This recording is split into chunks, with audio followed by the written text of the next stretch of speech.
Welcome to the New Masculine Podcast.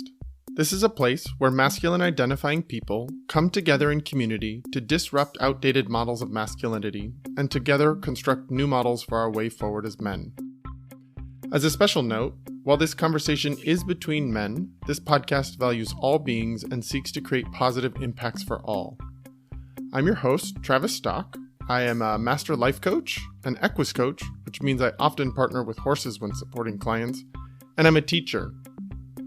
In my coaching work, I am passionate about the balance of masculine and feminine energies in each of us, regardless of gender. I seek to help others nurture a relationship with both types of energy, which often leads to a greater sense of wholeness. And yet what I found in my work with men is that many of us have been taught messages about what it means to be a man by first teaching us to avoid anything that is associated with the feminine. That avoidance leads to few experiences of intimacy, emotions outside of anger, vulnerability, or even a sense of belonging. Striving to comply with these models of masculinity has many of us feeling isolated, ashamed, unworthy, afraid, angry, and depressed. That's why I started this podcast, to bring men together who are ready for something new, something more whole. My next guest sure has a personal story to tell. From a brush with death in his early 20s to the subsequent mental health challenges that arose from that experience, he learned how, as a man, he grew up grossly ill-equipped to adequately navigate the varying terrain of his emotional landscape. He now, however, describes his purpose as dedicating himself to the evolution of manhood. What I love to see is a man who has found his way through the darkness and makes it his mission to help others do so as well. Nic Tovey is a counselor, coach, teacher, and author, and his new book, The Revolutionary Man, The Modern Man's Guide to Life, Love, and Enlightenment, is a part of that mission. Along with this book, Nic offers one-on-one and group men's work that assists men by moving through a progressive and integrative model called the Pillar of Potency. More on that to come. Nic personally describes himself as a father of 3 daughters, as a leader, and as a lover. I'm grateful that he reached out to join us on The New Masculine, and I'm excited to add his voice to our conversations. So let's get into it with Nic Tovey. Welcome, Nic. Hey, Travis. Thanks for having me. Fabulous introduction. Feeling a little humbled. It's actually one of my favorite things to do is to write a little introduction that I don't share with the guests beforehand. I like to sort of hold up a mirror to my guest and see how it lands with them. So it's actually really fun for me to do that. Thank you. So people might be able to tell based on your accent that you don't live in the United States. Where are you from? Where are you located now? Tell us about that. So I'm originally from the UK, from a city called Sheffield, which is in the north of England. And I currently live in Australia. I migrated here first came here in 1995. And pretty much I've been here ever since. I'm in beautiful Byron Bay in northern New South Wales, or the hinterland of Byron Bay in northern New South Wales. Very beautiful part of the country. Australia's been on my bucket list since childhood. It's not been there, and now that we're starting to open the world back up during coronavirus, and I'm double vaccinated, that maybe it's on the list coming soon. Hopefully, yeah, it is a great place to visit, and yeah, I'm sure you'd love it. Yeah. So, is there anything else that I didn't share in the intro that you think is important for people to know before we jump into the meat of this conversation? I think you've pretty much covered everything and some. I can't think of anything right now. I think there's definitely, I guess, just to preface the intro there and all of the nice things that you said about me. I think one of the most important things is I'm just another bloke trying to work this shit out, and it's a constant work in progress and a constant educational process of learning and understanding and adjusting, course correcting, and screwing up. I appreciate that you lead with that. And it's something that I, when reading your book, noticed that, because I think it's very easy when we are coaches, therapists, counselors, authors, we want to represent the most ideal versions of ourselves while leaving Yeah. out all of the mess. And Yeah. I think it's important, and it's a value of mine and my conversations here on this podcast, is that we're real as men, that Yeah. even as a life coach, I'm not limited to this sort of more helpful and positive and idealistic versions of myself. I'm also a human and I'm a man Mm-hmm. in this world who's been raised with limiting beliefs and shame and Mm-hmm. struggles. And so I actually really value that you show up with that realness throughout your work and through here in this conversation. Yeah, I think it's so important. I think, like you said, it's very easy for us to, learn a few things, put out an identity of coach or counselor or whatever it is, and pretend that we've got it all together. And I've learned a hell of a lot over the last 20 odd years, um, and yet I'm still learning. Yeah, it's still an ongoing process, and I'm absolutely flawed. I hear that. And if before we get into the actual conversations about maybe your book and some of the work and your perspectives on masculinity, Mm, I'd love to locate you based on some of your own stories. Like, what are the stories yeah. that come to mind for you when you think about growing up as a boy in England? What are some of the Mm, stories you think about when you really try to figure out, if you look back and think, what did I learn about being a man? What are those stories that come to mind for you? yeah, it's a great question, and straight away, my upbringing, my environment was a very working class, Northern English upbringing. My parents they came from more middle class background, but then went to after my parents divorced when I was 5. Money was much less. We became quite, I wouldn't say poor, but definitely on the lower end of the socioeconomic scale. And so, yeah, it was very much immersed in a very working class, very traditional uh, environment, and the gender roles were very traditional, very old fashioned. And went to school. I remember my high school being quite a big school. We had about 1,500 students in the high school there, and it was very much a sport oriented school. And I don't think there was a person of color at my school. It was all white. There was no gender fluidity. There was, those sorts of things did not exist in that area, or at least that's what it would look like. It didn't exist. It was very much under the radar.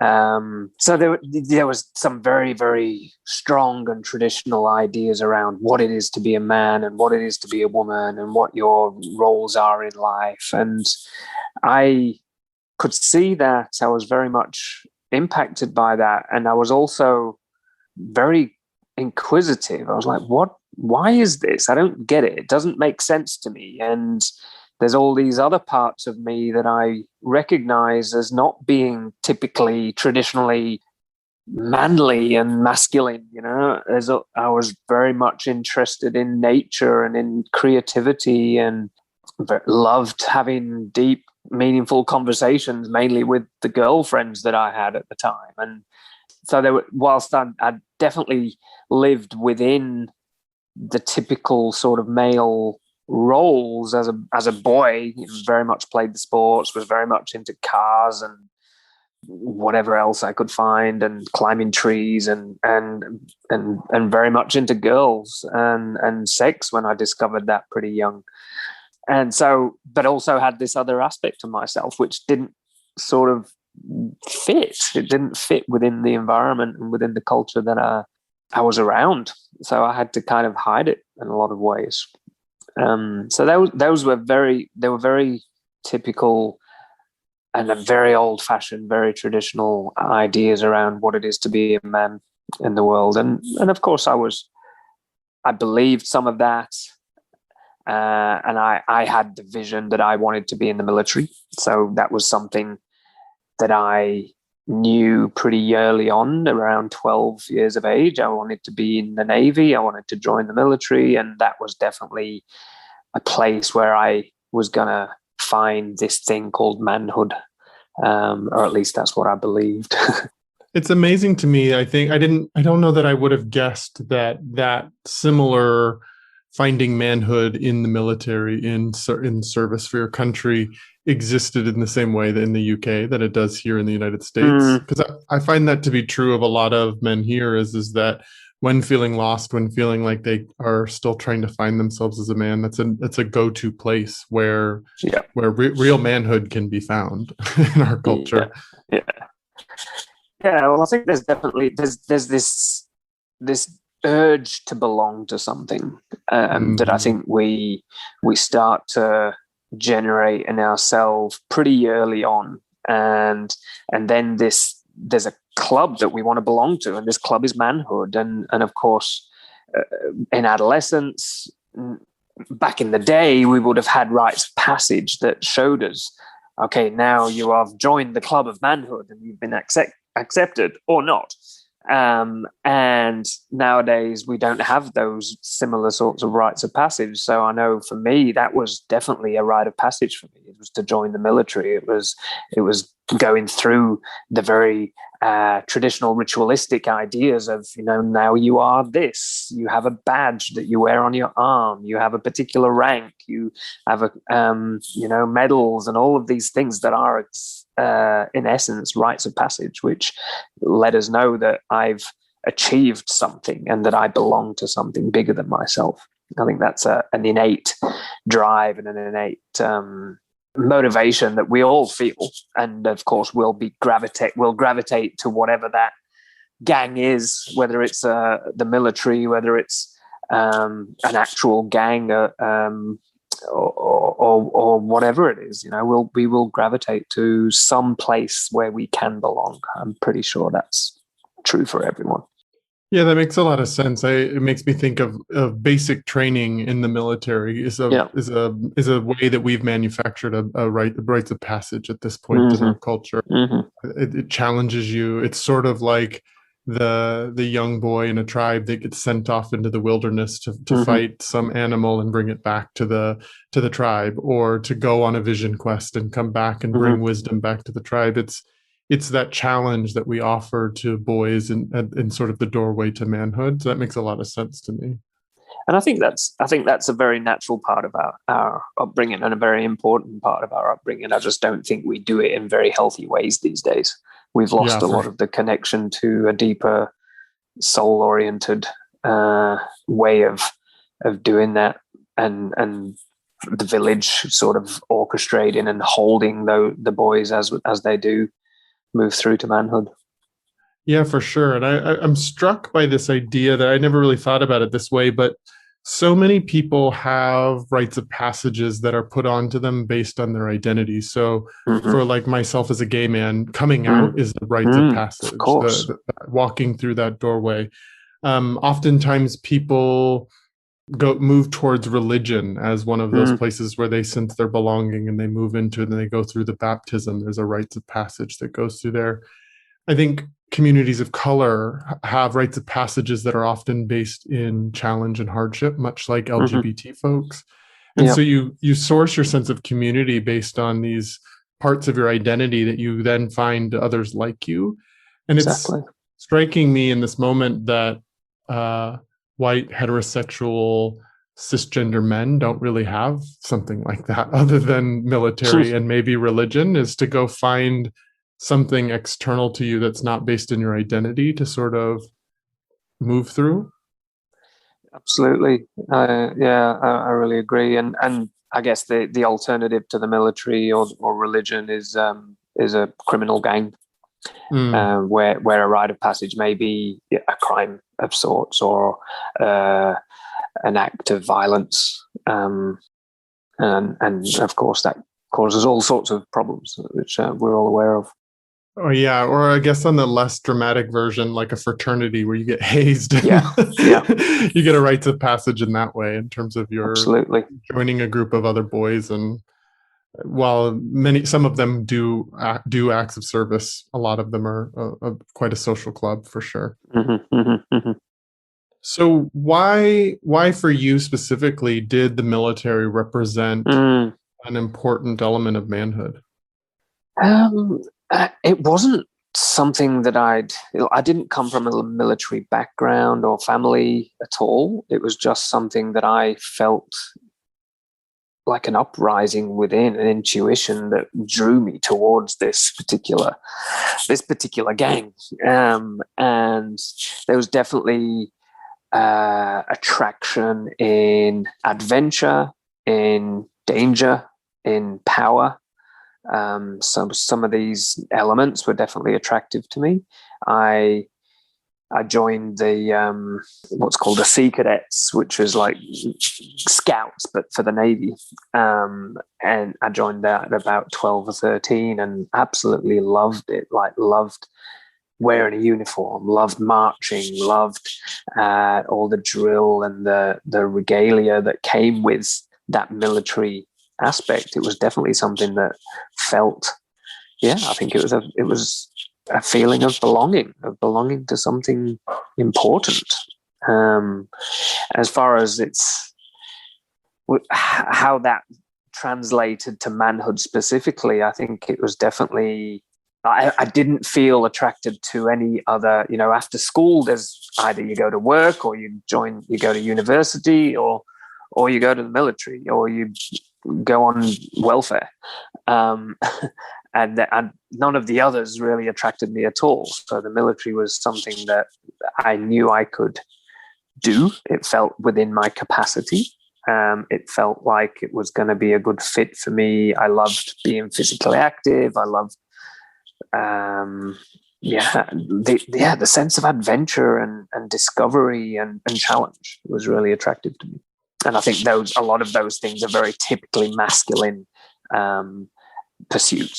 Yeah, that they are really typically masculine sort of endeavors. And yet what I hear in it for you, at least, was they were sort of like the healthy sides of the masculine, the light sides, not necessarily coming from a place of shadow, looking to prove dominance and have a gun and have power over people. It was actually much more from the light side of the masculine for you.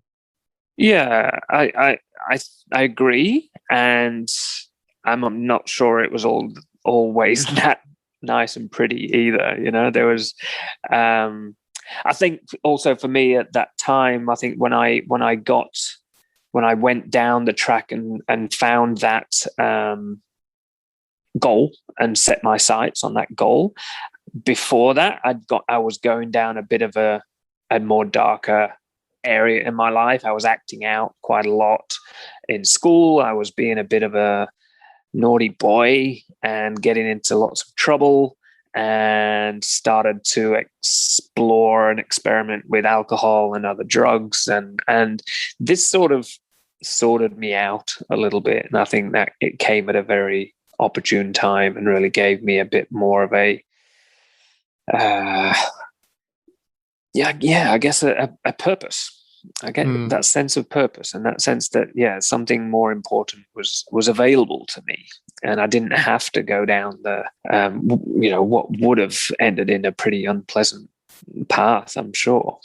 It's amazing how important that piece of purpose is, that sense of purpose for each of us I think just as human beings. I don't think it's just a man thing, but I think that it's amazing how without that, and I work with clients all the time that are like, I don't know what my purpose is, and they're sort of unmoored from a sense of purpose.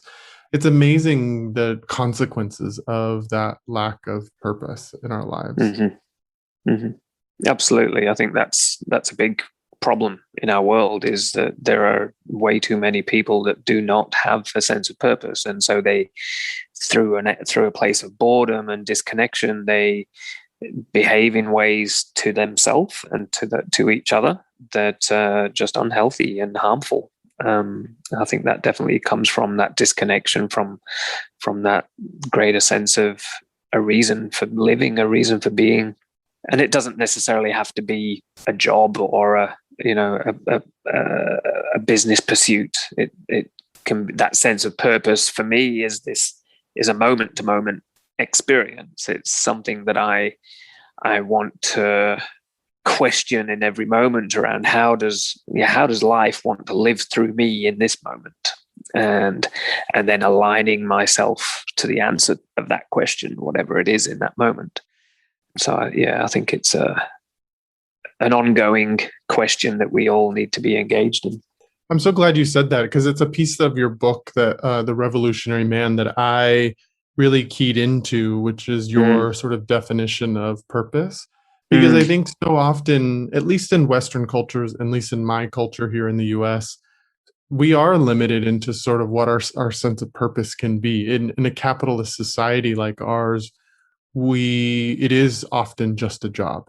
And it is about making money and climbing the ladder and pulling yourself up by your bootstraps in an economic way, and in a position kind of way. And for men like myself, where that's not where I source purpose, I can feel really lost and depressed and disconnected, because my culture doesn't value that, or hasn't taught me how to look for what does drive a sense of purpose for me.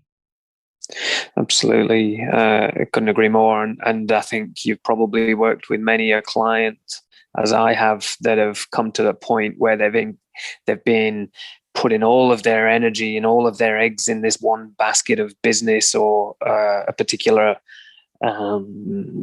career pursuit, and they've got to a point where it just doesn't mean anything to them, and then they have this real big crisis of identity at that point, where it's like, who the fuck am I without this job? What do I mean? Who am I if I don't do this or this?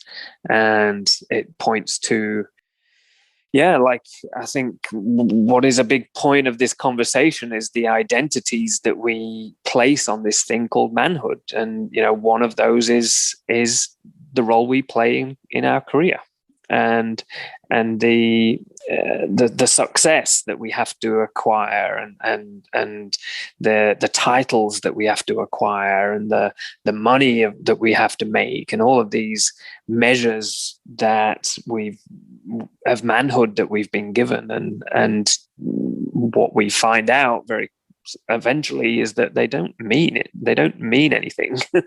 A lot of these things just don't really hold the water that they're made out to hold. Yeah, it's amazing to me, the more and more really successful men that I work with that have achieved that sort of more capitalistic, patriarchal sense of success.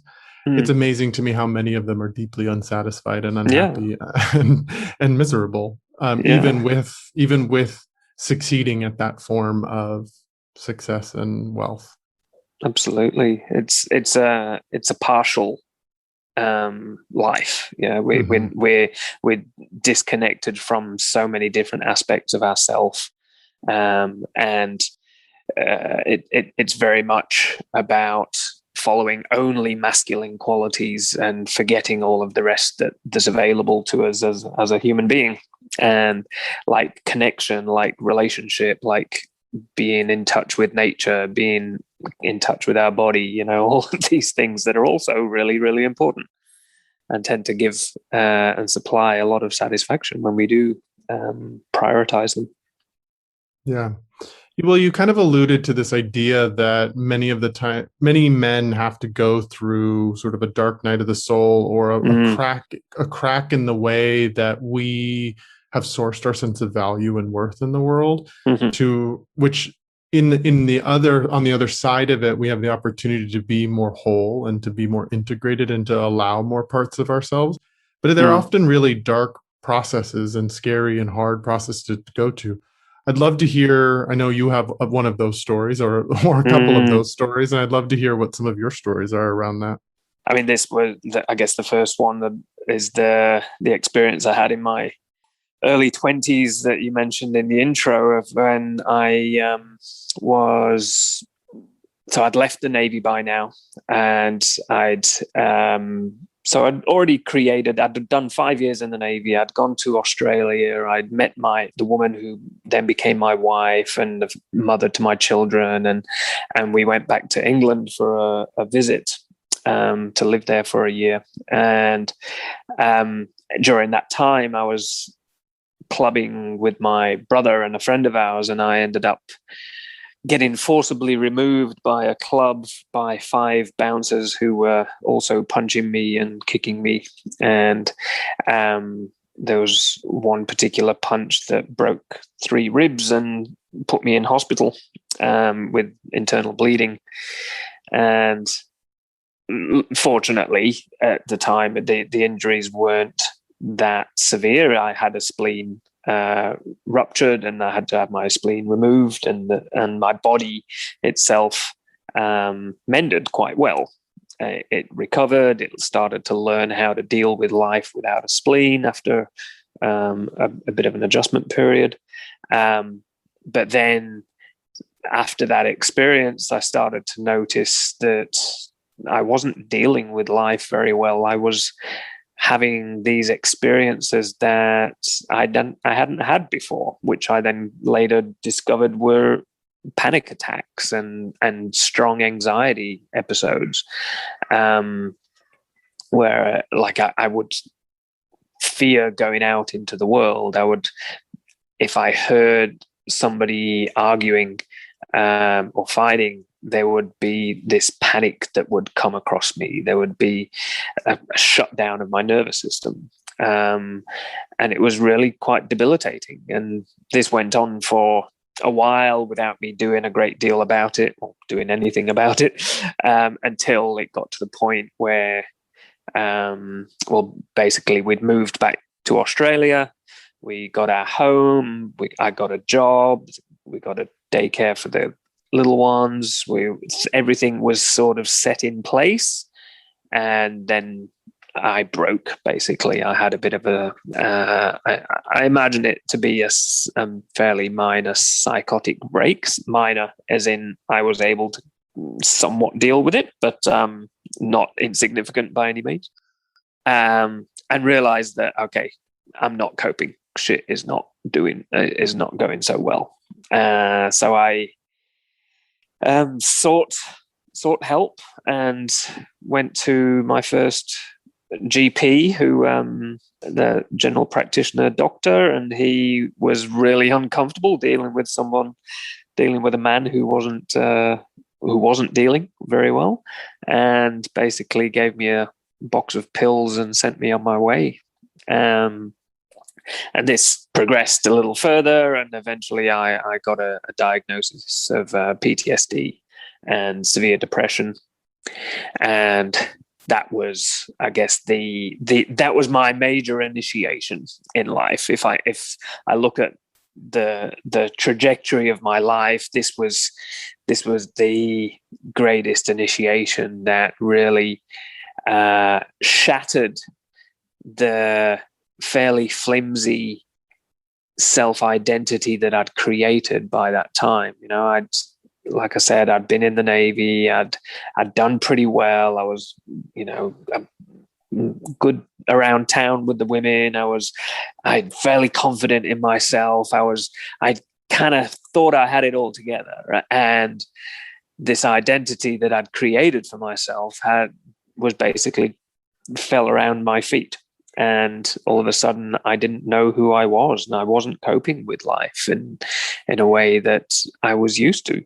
And also having all of these experiences that I had no framework to deal with. And not only that, I had no capacity to deal with, no training, no wisdom, no knowledge around how to cope with strong anxiety and depression. And I was woefully ill-resourced to be able to deal with life as it was presenting itself at this time. And through a fairly unsatisfactory experiences with the medical profession, I eventually realized that I needed to grow through this experience and learn about it and take responsibility for it. And so then went and studied psychology and philosophy and Eastern traditional medicines and spiritualities, and sort of just got hungry for information around, how can we live this human condition in a way which is fruitful and healthy. And so that was quite a big experience, and definitely gave me a lot of data and a lot of experience to recognize the ways in which this model of manhood that we've inherited and we've been sort of given to aspire to just doesn't do the job, just doesn't hold water. It's really an unhealthy and harmful cultural box that we've boxed ourselves into. It's amazing how often trauma, and sometimes it's the big T traumas and sometimes it's the little T traumas that are over time. It doesn't have to be as maybe dramatic and as intense and acute as yours was. But it's amazing how those are often the ways that we are initiated into wholeness, into the dark night of the soul that then brings us into wholeness. I think so many of the people in my life and the people that I work with as clients, that's true. The suffering and challenge and struggle and places where we really come up against our safety in the world, or either whether that's social safety, whether that's physical safety, emotional safety.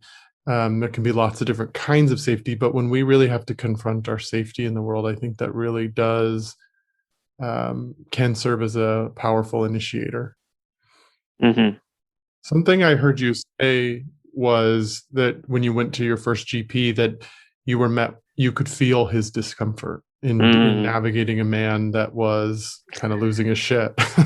It's such a common experience that even in I don't know how long ago that was for you, but even in today's world, most medical practitioners often don't know what to do and are really just there prescribing pills and are not actually asking questions to know about the man's experience or showing up with any level of actual curiosity other than how do we make this go away. Yeah, totally. I think it runs deeper than the medical profession as well. I think that's just a symptom of a greater cultural discomfort with a man in his emotion. And I think not only us as men have learnt that we're not to do these things called emotion. We're going to hide them. We're going to pretend they don't exist. I think the world also doesn't expect us to have them. So when we do lose it, we don't have all of our shit together, then it really challenges a lot of people. And I've seen this with a lot of women, partners of myself, but also women that have been partners of men that I've worked with, where it really challenges the relationship dynamic in a lot of ways. And I'm not sure what this dynamic looks like in a same-sex relationship, but it's been a very interesting observation of mine that I've had, where it's like when the man isn't stable, when he's not the rock that we need him to be, then I lose trust in him. I lose the ability to lean on him, and I need to, and it really triggers a lot of anxiety and a need to create security somehow. And often that is not done in a very healthy way. Yeah, what it brings up for me, and when I think about that is that we've all been raised, man, woman, anywhere on the gender spectrum, we've all been raised with this idealistic version that men are sort of fit into the archetypes of the protector and the provider.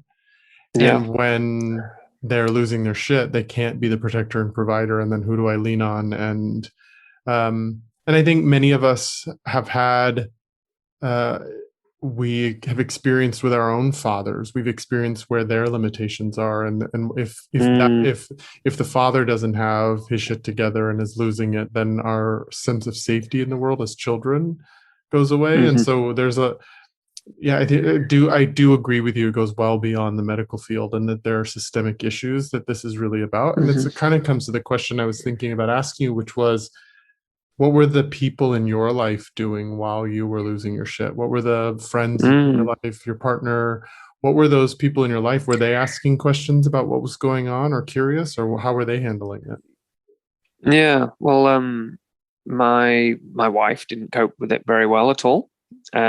She didn't know what to do. There wasn't a great deal of support, and of course, there was not a great deal of mm, asking for that level of support and being able to clearly communicate what I needed, because I didn't know what I needed. I didn't have the language. I didn't have the understanding and the courage to be able to really be clear in what I needed.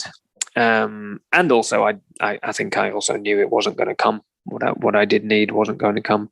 So that was definitely a challenge. Yeah, to be honest, I think it was an experience that I went through fairly solitary. It wasn't something I spoke to friends about. It wasn't something that was well known with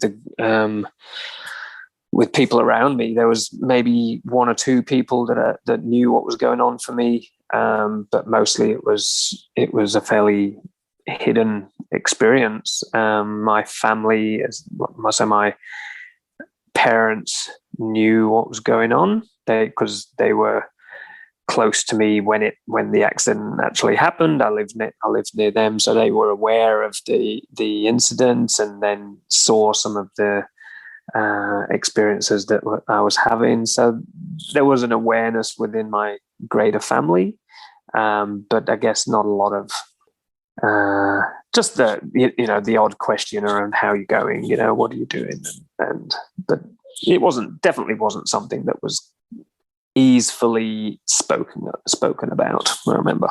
Yeah, I think that's probably the experience of a lot of men, that it's not really easily talked about and shared. And it points to what you were saying about how flimsy this thing is we call manhood is, the ways that we currently hold it, because people do get scared when a man is losing his shit, because a man's on his own journey and it's so contained and isolated. How different would it be if the community surrounded you in a moment of crisis like that? Exactly. If everyone gathered around during that, like probably my guess is, and from what I understand, happened in more sort of like tribal cultures, indigenous cultures. What would happen if it wasn't up to the man to walk the path alone? What if it was where the community could come in and hold and care and fill in the gaps? Yeah, totally. And I think there's this idea that, well, I know that there is this idea that if we receive support and care, then it makes us less independent, makes us less of a man. And so there's all this level of shame that surrounds it, and prevents us from reaching out and asking for that level of support. And as I'm sure and I know also in our work, this has been a difficult thing that I've traversed in getting men over the line to come and seek the support that they need. It's still such a hard thing for us to do, to ask support. And I know that in myself. I know that part in myself that feels the level of shame when I'm not coping with life in the way that I'd really like to, or that I think I should, in quotes. So it's so deeply ingrained within us as men, but in the greater society. And I think of course, a lot has changed. A lot of shift and a lot of change has happened over the last 20, 30 years in this arena. I think the fact that, just we're here having this conversation in the way that we're having this conversation speaks to the amount of ways in which we've changed over the recent history of humanity. It's a huge leap in the change in our culture, and the fact that we can easily go and seek the support of a therapist or a coach or a counselor, and those things are available. They weren't available to our parents, not my parents anyway. Yeah, I think it's true that we have made large leaps. And yet I also appreciate that you're pointing out sort of the barriers to entry for that kind of support that exists within each of us as men, but then exist in our cultural messaging too. And that's a passion of mine, is how do we continue to lower the barriers to entry for men to really do this introspective work, to develop some emotional literacy, to move into different levels of awareness of our communities, of our impact on the planet, on the impact on each other, on ourselves. And so I really appreciate you talking about that, because I think we're in a global moment where it's even more important, as we've just been through. I mean, we're still absolutely in the coronavirus pandemic, but as we so much of this impacted the way our sort of ways of making money, our abilities to go to jobs, the way that men often source their value and worth has been disrupted by this. And so this is a time where I would imagine many men need support and are struggling with their identities as a result of this. And how do we continue to lower the barriers of entry so that we can that work can actually be done, and that more wholeness can be found for men? 100%. I think this also, when you take it into there's a big issue that we need to face around how men deal with their stuff, but then looking at the greater ecosystem around how men then take that into relationship with others, into parenthood, into the way they work in their community, and the way they show up in the workplace, and all of those greater systemic areas and arenas which just infiltrates every walk of life. If we can all hold a deeper place of acceptance around our humanity, and the fact that we do deal with difficulties, we do have a lot to learn. I think if we can really open up and welcome that without the shame, without the narratives of less than, it would be, where could we go in the world? It would be an amazing change that we could make. Well, I'm so glad that both you and I are so focused on helping to create that, because it is the thing I'm most passionate about in the world. It's why this podcast exists, is because much like you and how you describe your mission as dedicating to the evolution of manhood, that's where I'm dedicated to. So, I love that we as men can model sort of more collaborative energy around our work together, around this evolution, and not competition work. Because I think competition is important. I think you mentioned that in your book. And where can we collaborate, and where can we stop playing this zero-sum game that means if I win, you lose? Yeah, absolutely. I think that's it's a beautifully said point, and that this idea, and I talk about this in the book, around power. And how power is this thing that is abundant. And if I can help you resource your source of power, and that is something that I get to gain from as well. And there is this whole idea that there's only enough, a certain amount of power to go around, and we have to grab it all for ourselves. It's which is, of course, where these ideas of competition come in. That I need to compete, I need to gain my place in the market, or whatever it is that we're trying to compete for. When reality is that we're all in this together, and if I can support you, and I can support other people, and we can collaborate, then many minds, many hearts not only make lighter work, they the efficacy, the effectiveness of the work, of the mission, gets amplified exponentially. Could not agree more. So let's move over and start talking a little bit about your book, The Revolutionary Man. Mm. So what people can't see while listening to the podcast is the way that the title is written out, that the R on revolutionary is in brackets. And you did Yeah. that very intentionally. Share with me a little bit about what that means to you. Yeah, sure. I like playing with the words of evolution and revolution. And so for me to define those words simply is evolution is passive and gradual change that happens over time. And revolution is an active change that happens fueled by inspired action. And often so a revolution is evolution that we're actively engaged in, that we're making a choice to consciously evolve and make drastic and radical change. So evolution it's always happening to us, but we don't know about it.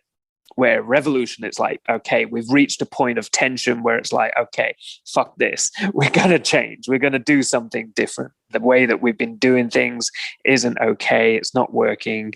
And I need to make change. And I feel that is something, definitely when you look at the evolutionary trajectory of humanity, it is very clear to see that evolution is speeding up really, really fast and has been definitely over the last couple of 100 years since the Industrial Revolution era, but particularly over the last 50 years in the postmodern and the post-postmodern era. And today we are going absolutely gangbusters as far as how quickly things are changing. And this is a really, really exciting time to be alive. And of course, it brings a whole heap of challenges with it too. But when we're talking about specifically the arena of gender and sexuality and relationships from those places of gender and sexuality, it's very interesting where we're at right now. Things are changing, have changed dramatically. And I think we're at a point where it's like the old ideas of manhood just don't work for us anymore. They don't fit for our life today. And I really want us all to be engaged in the revolution of manhood, of what that means, and to really discard and dismantle and challenge a lot of the old ideas that we've inherited that just don't work for us anymore. Absolutely. And something I really appreciated while reading your book was how you intentionally and specifically call out your brothers in the LGBTQ plus community, so men like me, because I think it's so often we as men are discounted or less than as men. I sort of grew up with the story in my mind in growing up as a child. Not that it was ever explicitly said to me, but just it's how I integrated it, was that I had failed as a man from the moment I got here. Yeah. I was gay.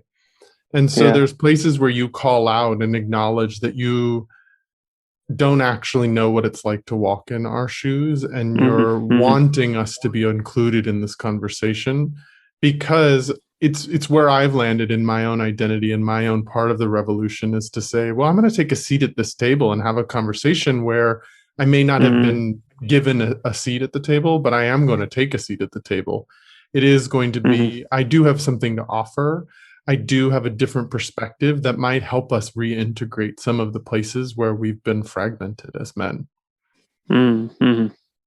Yeah, for sure. I think something I've learned and embodied and really welcomed over the time that I've been doing this work is to recognize that a lot of these identities that we gravitate to and that we hold on to, they're useful to a point, and ultimately, when we strip all of that away, we're the same beating heart. And while I want to understand everyone's world and everyone's worldview and everyone's experience, I'm not going to be able to.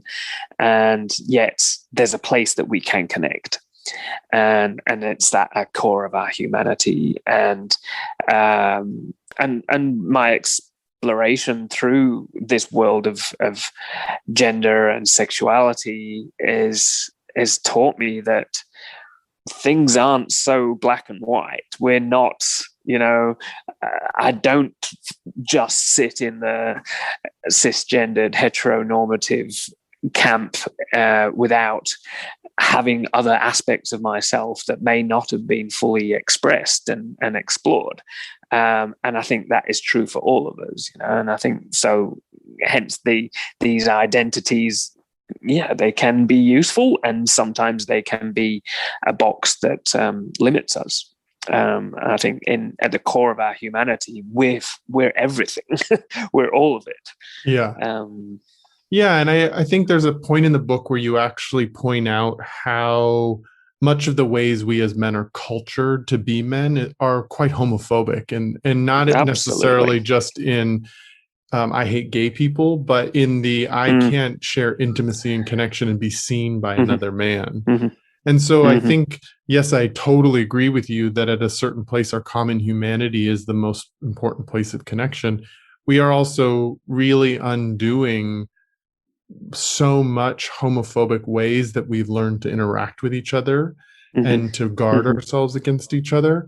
And I just really appreciate you calling things out like that, because for those of us that that identity is important, we are still in the process of working through that. We're not at the place where we can just see each other at our common humanity. That's where we want to get to, but we many of our cultures don't support that yet.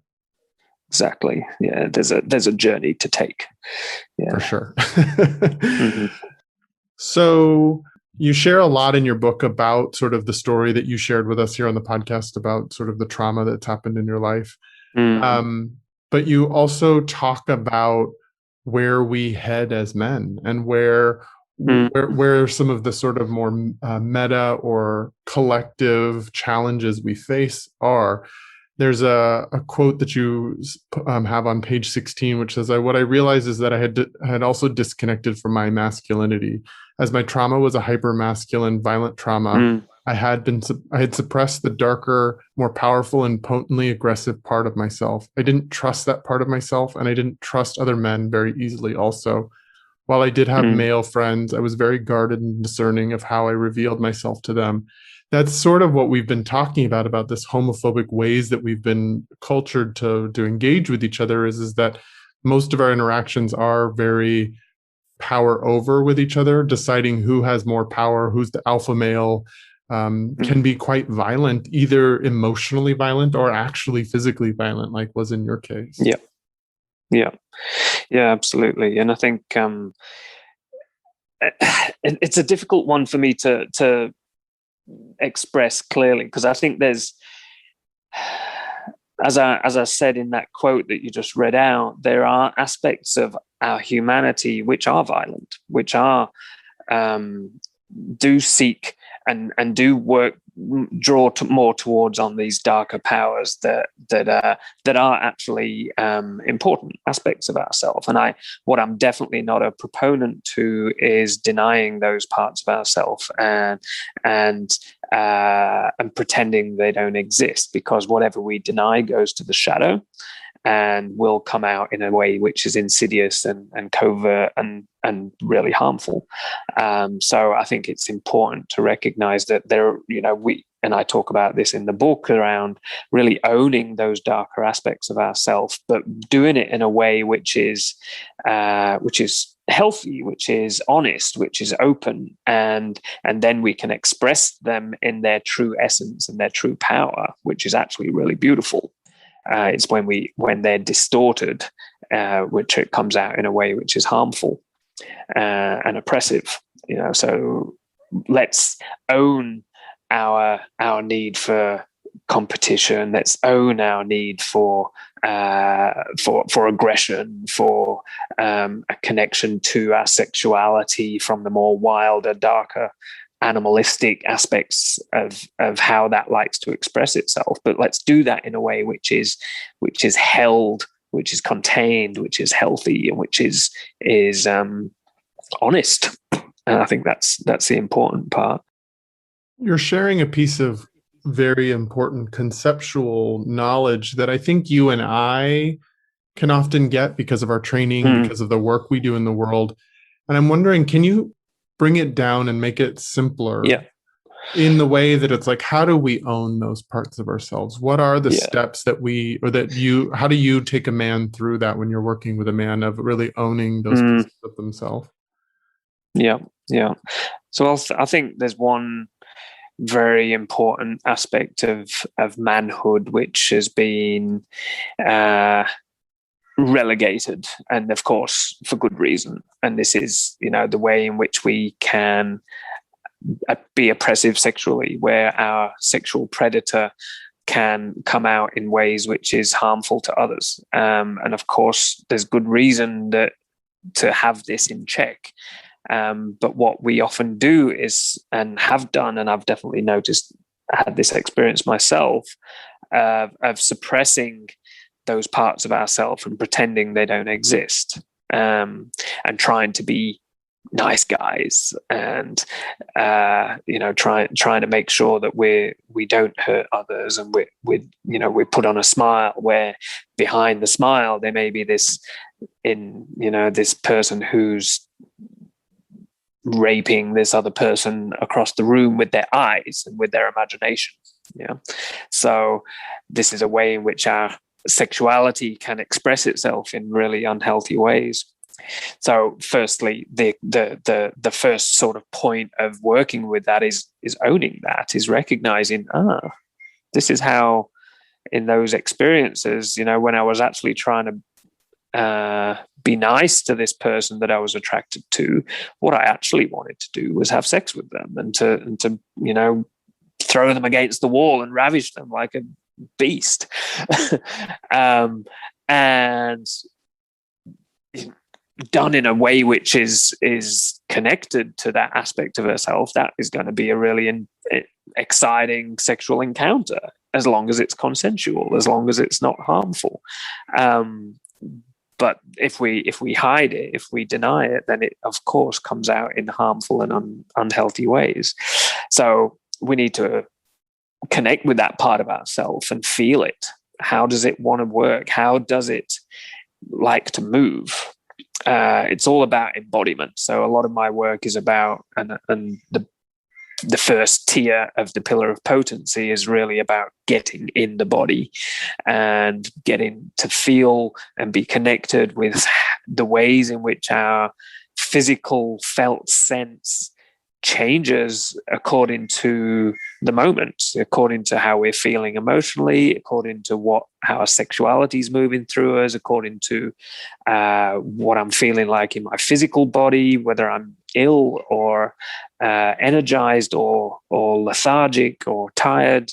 All of those things, those experiences that we all have, most of the time we're not connected to them. We're not really fully conscious of what's going on in our body. So when I'm working with somebody in this way, it's really getting in contact with, let's say, our predator, our sexual predator, our beast, our sexual beast, whatever you want to call it, to get in contact with it in the body and feel how the body wants to move. How does maybe he growls, maybe he's more animalistic, maybe he wants to crawl around the floor and like look at his prey over the other side of the room and stalk his prey and ready for the takedown. And just get in touch with that. And of course, it probably sounds a little weird and a little strange to even contemplate doing something like that.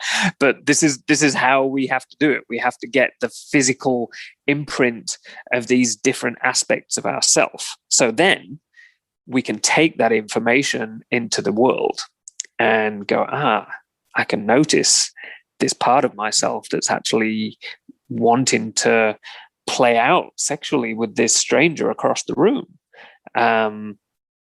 But we also know, because we're conscious human beings that have conscience, we know that would be the wrong way to go about interacting with this person.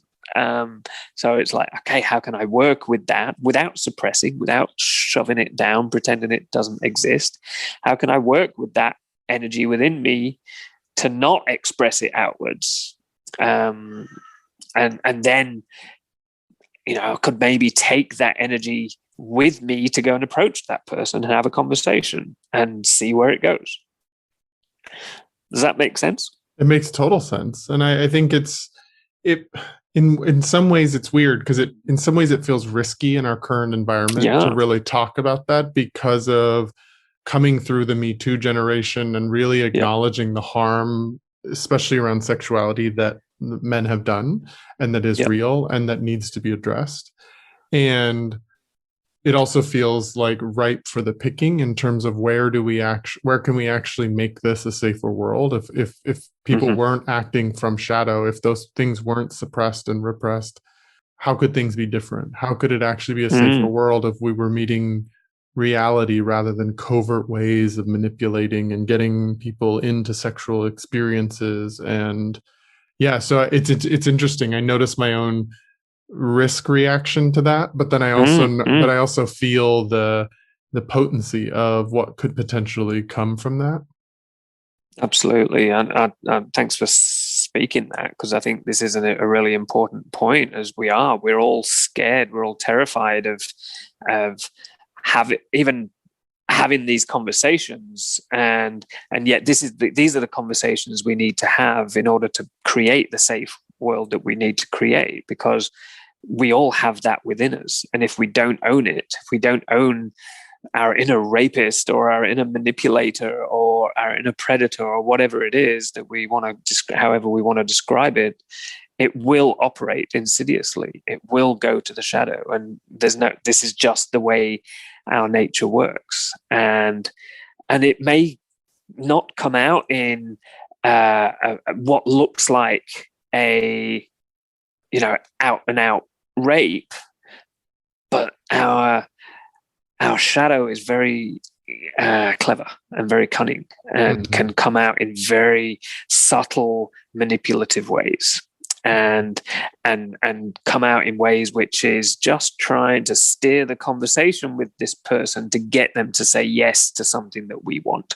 But what we're doing is manipulating. What we're doing is covertly trying to coerce this person to serve our own needs. It's exactly the same energy as the person that goes out and overtly rapes, and yet done in a very different way.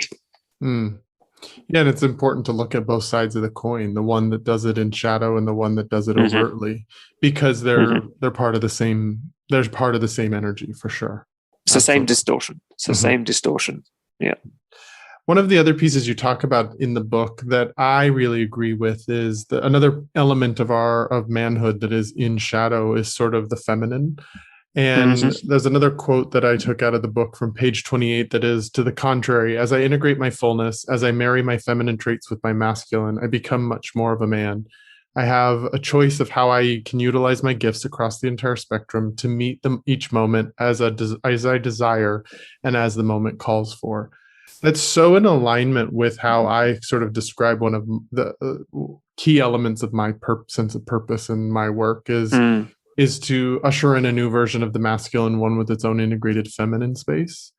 And that's not to feminize men or to make men more like women. It is to come into contact and be in relationship with the part of us that knows how to care, that is scared sometimes, that does feel weak, that doesn't know, that is emotional, that all of those pieces that we tend to reject as men. I find it so important that we learn to bring that part of ourselves out of shadow and actually stop shaming that part of ourselves and actually build a relationship to it. There's so much wisdom and wholeness there.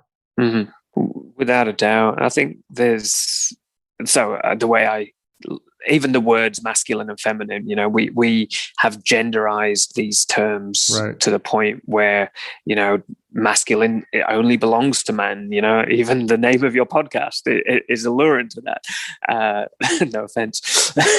None taken. But it's like, that's what we've done. We've called masculinity the arena for man, and femininity the arena for woman, and we perpetuate those gendered terms. And the reality is, or the way I see it, what I think we need to do is separate gender from sexual expression, i.e., masculine and feminine, and recognize that, when there's a spectrum of masculine and feminine, just like a magnet. Yeah. So if you have a magnet with a south pole and a north pole, we have a spectrum which has on one pole the masculine and on the other pole the feminine, and of course we have everything that happens in between. And these sexual energies or sexual expressions exist within everything, within nature, within it's electricity, a positive being attracted to a negative. That is the same thing that is happening within us. And yet, so when I look at these terms, masculine and feminine, I look at the obvious analogy or parallel would be the yin and yang of Chinese medicine. They talk about the yin being the softer, the more receptive, and the cooler element, and the yang is the more directive, the more aggressive, the more hot elements. And it's the same with masculine and feminine. So masculine is about go, it's about lineality, it's about order, it's about structure.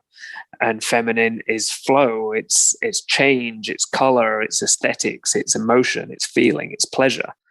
And we all have those qualities, those experiences of life. And by putting myself up the masculine end of the spectrum and denying the feminine end of the spectrum, which is what we've all been taught to do, makes me neglect really, really important parts of myself. So it makes life very difficult to relate to other people, to other human beings, if I don't hold some of my feminine qualities and bring those into relationship, because it's the feminine that connects from an emotional level, from a felt sense, from an intuitive sense. And those are really, really important parts of being a human being.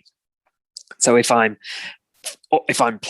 placing myself only up the masculine end of the spectrum, then we become very cerebral, very order and logic and reason oriented, and which of course is our whole world. And we forget that we live in a body. We forget that our body is made of the earth. We forget that we're as much a part of nature as the worms and the birds and the trees. And we distance ourselves from these other aspects of our reality, our truth, and our origins. And of course, we disconnect ourselves from our inner feminine, and the woman that lives within us. Prior to growing a penis in utero, we were a woman. We had the same fetal. We were the same. It was exactly the same thing. And then the chromosomes shift, and we start to grow male genitalia. But the male genitalia is exactly the same as a female genitalia. A penis is a larger clitoris, and there's so we are not that different. We are not that different. Yeah, so and of course, there's hormonal things and all of that, and that's very true and very much part of our nature. But we are so much more than a bag of hormones. But I like the way that you're pointing to that, and much of it aligns with how I see masculine and feminine versus masculinity and femininity, or male versus female. Like, there's so much of what you're saying I really agree with, and I appreciate the way that you're describing it actually meets our current moment, when we're in a generation that is undoing the boxes of gender, that is creating more space for people to find who they really are authentically, and not need to get into some sort of marker that makes sense to the mind, but that actually is embodied and felt. And so I appreciate those elements of it.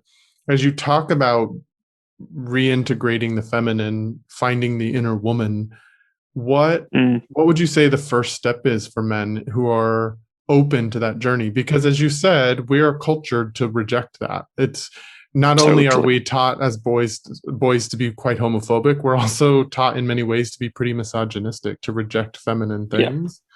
Yeah. And so what is the first step to sort of reclaiming that part of ourselves?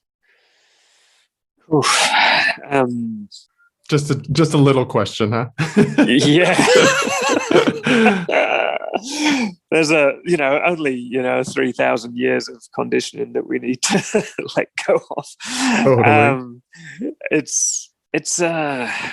I think the first step is recognizing that the status quo doesn't work. The first step is recognizing, what, this mask that I've been trying to hide behind my whole life, it just doesn't work for me anymore, and it feels flimsy. I want to throw it away, but I'm scared because who am I without it? And that is the moment that I think we all come to, and we all come to it in our own ways.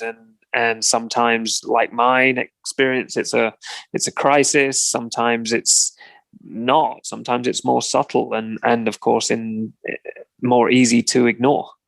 So I think the first point is having that question, having that realization that the status quo, the old model of manhood that I've inherited doesn't fit for me, and having a conversation with ourselves around, what is important, how do I want to live, if I was truly free. If I was truly free and I wasn't caged by expectation, my own or the world's, and I wasn't limited by my own beliefs around who I am and who I should be. If I was truly free, how would I live? How would I relate? Who would I relate with? What would be the ways in which I would express myself in the world? And having a really deep and honest conversation with ourselves around that.